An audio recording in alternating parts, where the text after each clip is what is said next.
আজ আমি নেপোলিয়নের সংস্কার নিয়ে আলোচনা করব। তাহলে আলোচনাটা শুরু করি। 1799 খ্রিস্টাব্দ থেকে 1815 খ্রিস্টাব্দ পর্যন্ত 17 বছর নেপোলিয়ন ফ্রান্সের সর্বময় কর্তা ছিলেন। এই সময়ে তিনি ইউরোপের প্রধান শক্তিগুলির সঙ্গে যুদ্ধ বিগ্রহে লিপ্ত থাকলেও ফ্রান্সের শাসনক্ষেত্রে নানা সংস্কার প্রবর্তন করে ফরাসি জাতির নানা কল্যাণ সাধন করেন এবং অবিস্মরণীয় কীর্তির অধিকারী হন। তার পতনের পরও তার প্রবর্তিত সংস্কারগুলি দীর্ঘকাল স্থায়ী হয়েছিল। নেপোলিয়নের শাসন ব্যবস্থার মূল লক্ষ্য ছিল বিপ্লব ও যুদ্ধে বিধ্বস্ত ফ্রান্সে একটি সুসংবদ্ধ শাসন ব্যবস্থা প্রবর্তন করা। তিনি দেশের সর্বত্র আইন শৃঙ্খলা পুনঃপ্রতিষ্ঠিত করেন। তিনি একদিকে রাজতন্ত্রের সমর্থকদের, অন্যদিকে বামপন্থী জ্যাকোবিন বিপ্লবীদের দমন করতে সক্ষম হন। তার শাসনের ফলে ফ্রান্সের মধ্যবিত্ত কৃষক সম্প্রদায় বিশেষভাবে উপকৃত হয়। এছাড়া তিনি দেশত্যাগী রাজতন্ত্রের সমর্থক প্রতিবিপ্লবী ব্যক্তিদের প্রতি ক্ষমা ও সহিষ্ণুতার নীতি গ্রহণ করেন এবং তাদের স্বদেশে ফিরে আসতে আহ্বান জানান। তৃতীয়ত, বিপ্লবের প্রথম অবস্থা থেকে পোপ ও রোমান ক্যাথলিক চার্চের সঙ্গে রাষ্ট্রের যে বিবাদের সূত্রপাত হয়েছিল, তিনি তার আপোষ মীমাংসা করেন এবং ফ্রান্সের ধর্মীয় ক্ষেত্রে যে অশান্তি চলছিল তার অবসান ঘটান। যদিও রোমান ক্যাথলিক ধর্মমত রাষ্ট্রের মূল ধর্মমত বলে স্বীকৃত হয় এবং পোপের মর্যাদা পুনঃপ্রতিষ্ঠিত হয়, তথাপি নেপোলিয়ন যাজক নিয়োগের ক্ষমতা নিজ হাতে রাখেন। চার্চের বাজেয়াপ্ত জমিগুলি রাষ্ট্রের হাতে থেকে যায় এবং পোপ তা মেনে নেন। চতুর্থত, নেপোলিয়ন ফ্রান্সে এক দক্ষ ও পরিচ্ছন্ন প্রশাসন ব্যবস্থা গড়ে তোলেন। তিনি নিজে শাসন বিভাগের খুঁটিনাটি বিষয়ের ওপর নজর রাখতেন এবং অভিজ্ঞ ও দক্ষ ব্যক্তিদের প্রশাসনিক ক্ষেত্রে নিযুক্ত করেন। তিনি একটি আড়ম্বরপূর্ণ রাজসভা গড়ে তোলেন এবং সমাজের বিভিন্ন ক্ষেত্রে উল্লেখযোগ্য ব্যক্তিদের মর্যাদা দেবার জন্য লিজিয়ন অফ অনার নামক এক সম্মানসূচক উপাধি দানের ব্যবস্থা করেন। পঞ্চমত, নেপোলিয়ন ফ্রান্সের অর্থনৈতিক ব্যবস্থার সংস্কার সাধন করেন। তিনি ফ্রান্সের মৃতপ্রায় অর্থনীতিকে পুনরুজ্জীবিত করতে নানা ব্যবস্থা গ্রহণ করেন। আর্থিক সমৃদ্ধির জন্য নতুন করে আয়কর ব্যবস্থার প্রবর্তন করেন। দেশের ব্যবসা বাণিজ্যের উন্নতির জন্য এবং জাতীয় মুদ্রানীতি পরিচালনা করবার জন্য ব্যাংক অফ ফ্রান্স নামে কেন্দ্রীয় ব্যাংক প্রতিষ্ঠা করেন। এই ব্যাংক আর্থিক ক্ষেত্রে নিয়ম শৃঙ্খলা প্রবর্তনে সক্ষম হয়। তিনি সরকারি ব্যয় সংকোচের নীতি গ্রহণ করেন।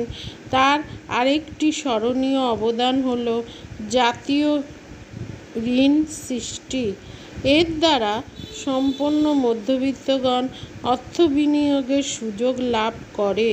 ষষ্ঠত, শিক্ষা ব্যবস্থার সংস্কার নেপোলিয়নের শাসনের আরেকটি উজ্জ্বল দৃষ্টান্ত। জনসাধারণের শিক্ষার উন্নতির জন্য তিনি দেশে বহু বিদ্যালয় স্থাপন করেন। কারিগরি শিক্ষার জন্য বিশেষ বিদ্যালয়, আইন শিক্ষার জন্য কলেজ এবং শিক্ষক শিক্ষণের জন্য বিদ্যালয় প্রতিষ্ঠা করেন। এছাড়া তিনি বিশ্ববিদ্যালয়গুলিকে নতুন করে সংগঠিত করেন।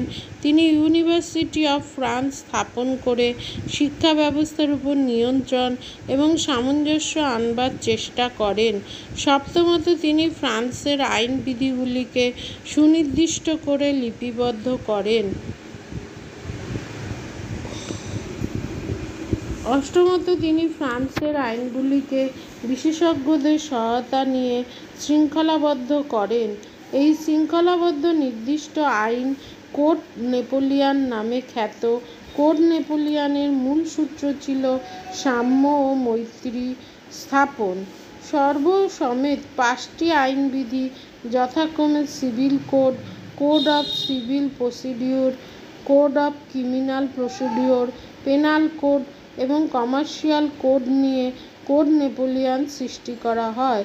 আধুনিক জীবনের সঙ্গে সঙ্গতি রেখে ব্যক্তিগত সম্পত্তির অধিকারকে এই আইনবিধিতে স্বীকার করে নেওয়া হয়। কোড নেপোলিয়ানকে ফরাসি বিপ্লবের অন্যতম স্থায়ী ফল হিসাবে গণ্য করা হয়ে থাকে।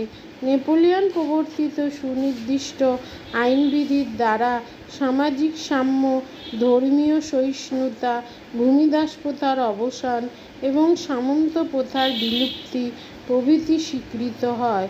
ফৌজদারি মামলায় জুরি ব্যবস্থার প্রবর্তন এবং আদালতে দ্রুত মামলা নিষ্পত্তির নীতি গৃহীত হয়। নবমত সামরিক বিভাগকে তিনি নতুন করে বিন্যস্ত করেন। এই বিভাগের ওপর তিনি বিশেষ মনোযোগী হন।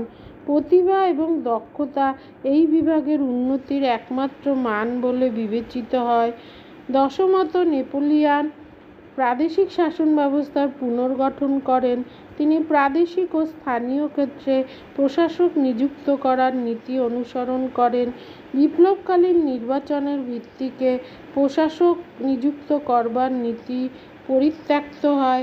এইভাবে আঞ্চলিক শাসন ব্যবস্থাকে কেন্দ্রীয় নিয়ন্ত্রণাধীনে আনা হয়। সবশেষে উল্লেখ করা যেতে পারে যে নেপোলিয়ান ফ্রান্স থেকে দারিদ্র্য এবং বেকারত্ব দূর করার জন্য সচেষ্ট হন। তার পরিচালিত সরকার নানারূপ উন্নয়নমূলক কার্যক্রম গ্রহণ করে। অসংখ্য রাস্তাঘাট নির্মাণ করা হয় এবং জলাভূমির সংস্কার প্রভৃতির কাজে হাত দেওয়া হয়। নেপোলিয়ান যখন ফ্রান্সের শাসন ক্ষমতা অধিকার করেন তখন ফ্রান্স নিদারুণ সমস্যার মধ্যে নিমজ্জিত ছিল।